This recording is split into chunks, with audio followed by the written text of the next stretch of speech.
दोस्तों अजमल कमाल साहब का जो इदारा है आज बड़ा काम किया उसने इल्मी हवाले से और तहकीकी हवाले से और अदबी हवाले से ख़ास तौर पे बैनुल-अक़वामी अदब को मुतारिफ़ कराने में इनका बड़ा एक सहरा है। और सिर्फ ये नहीं कि बरतानिया या अमेरिका या यूरोप वगैरह के अदब को, बल्कि जो वो इलाके जैसे अफ्रीका है और मुख्तलिफ लातीनी अमेरिका वगैरह है वहाँ के अदब को मुतारिफ़ कराने में भी आज ने बहुत अहम किरदार अदा किया। रिसाला आज जो है वो अपनी नौइयत का एक बड़ा ज़बरदस्त किस्म का अदबी रिसाला है जिसको अजमल कमाल साहब ने एक बैनुल-अक़वामी मेयार तक पहुँचाया है। हाल ही में आज के ज़ेर एहतमाम एक किताब शाये हुए मसूद आलम फलाही साहब की, हिंदुस्तान में ज़ात पात और मुसलमान। ये बहुत ज़ख़ीम किताब है और ये मसूद आलम फलाही साहब जो ये पहले हिंदुस्तान में शाये हुई थी किताब, आज़मगढ़ के हैं और अलीगढ़ मुस्लिम यूनिवर्सिटी से जो है बी और बी एड किया इन्होंने और दिल्ली यूनिवर्सिटी से अरबी में एम.फिल और जवाहरलाल नेहरू यूनिवर्सिटी JNU जो है वहाँ से जो है अरबी में PhD किया है। और आजकल जो है वो ख्वाजा मोइनुद्दीन चिश्ती लैंग्वेज यूनिवर्सिटी लखनऊ में शोबे अरबी के सदर, फैकल्टी ऑफ आर्ट्स के डीन हैं और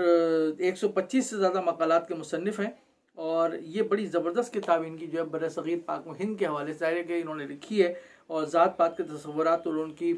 बुनियाद पर जो तासुबात पनपे हैं इस ख़ित्ते के अंदर, उसकी ये तफसील है। जैसे कि मैंने आपसे अर्ज़ किया कि ये बहुत ज़ख़ीम किताब है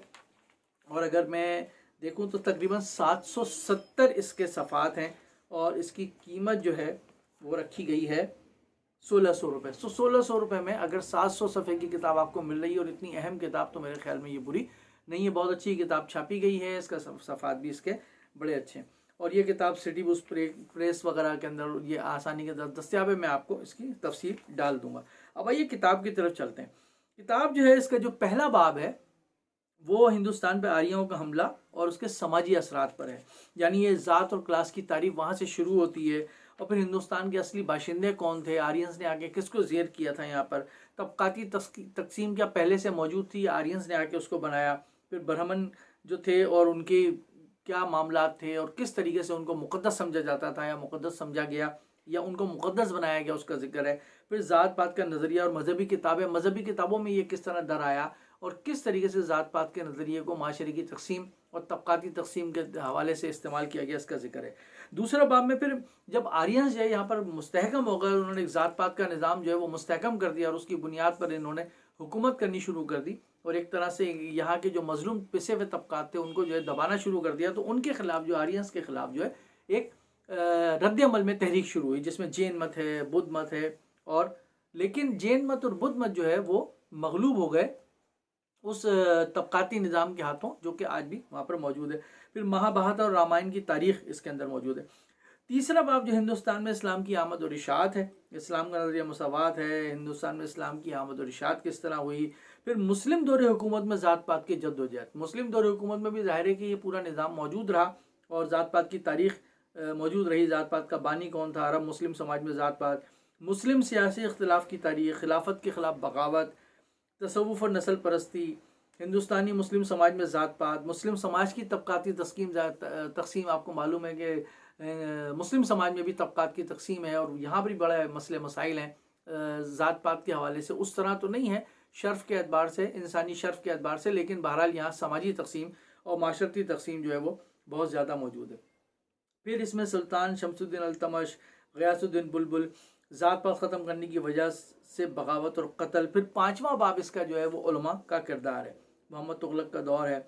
और फिर ये है कि मोहम्मद तुगलक का तस्वुर इस्लाम में मुसावात जो है और इशाअत इस्लाम जो है वो किस तरीके से थी। मौलाना सैयद ज़ियाउद्दीन बरनी का शैतान वाद, बरनी का एतराफ़ जुर्म, बरनी के ख़ानदान का अरूज कब हुआ, मुल्ला मोहम्मद कासिम फ़रिश्ते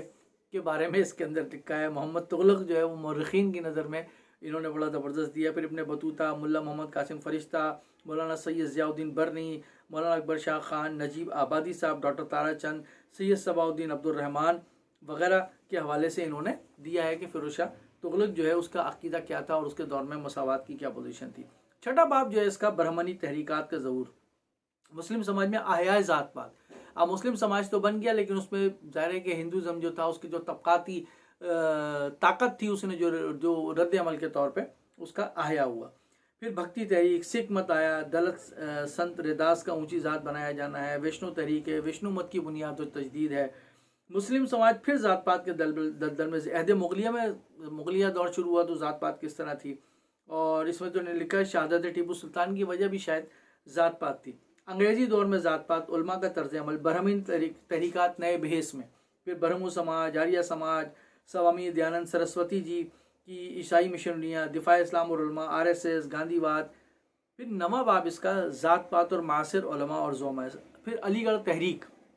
اب جدید زمانے میں جب ہم آئے تو سر سید احمد خان آئے، پھر تقسیم ہند کا ذمہ دار کون، علی گڑھ مسلم یونیورسٹی میں ذات پات کی جڑیں، پھر سر سید نما لوگ، علامہ شبلی نعمانی، شیعہ مسئلہ خلافت اور امامت، تاریخ سید و سادات، پھر اس میں خلافت اور امامت وہ جو اہل سنت اور اہل تشیع کے درمیان جو اختلافات ہیں اس کے حوالے سے انہوں نے بات کی، اور پھر اس کے اندر جو ڈیٹیل ہے، تفصیل ہے کہ کن کن مسائل پہ اختلافات ہیں اور کس طریقے سے وہاں سے ذات پات پیدا ہوتی ہے، یہ بھی ہے۔ پھر اس کا ایک بریلوی علماء میں احمد خان بریلوی صاحب کے حوالے سے اس کے اندر ان کے جو تلامذہ ہیں، ان کے جو علماء ہیں، ان کے جو شاگرد تھے، ان کے حوالے سے ذات پات کا کیا تصور تھا وہ بھی دیا گیا، علماء دیوبند کے حوالے سے دیا گیا ہے۔ پھر علماء جماعت اسلامی کے تحت علماء اہل حدیث، اور بڑا ڈیٹیل بہت تفصیل سے، پھر آل انڈیا مسلم پرسنل لا بورڈ اس کے علماء اور زوما وہ کیا نظر رکھتے تھے، عہد حاضر کے مسلم سماج میں ذات پات کس طریقے سے ہے، اور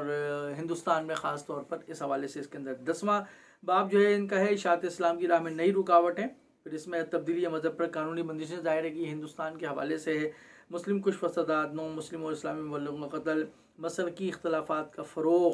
غیر مسلموں دعوتی کام سے بے اعتنائی، شودر پھر اسلام کے زیر سایہ وغیرہ، اور نو اچھوت آب اچھوت کی نو مسلموں کے مسائل ان کا حل، اور خلاصہ کلام۔ تو یہ تقریباً 700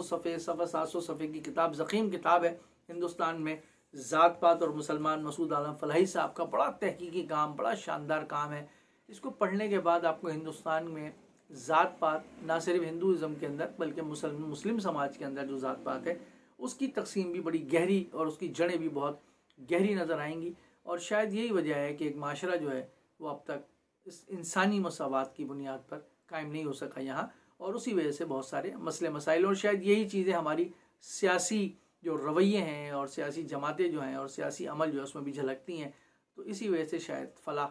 ناممکن ہو سکی ابھی تک۔ بہرحال مسعود عالم فلاحی صاحب کی کتاب آپ پڑھیں، بہت اچھی کتاب ہے، بہت تفصیلی کتاب ہے۔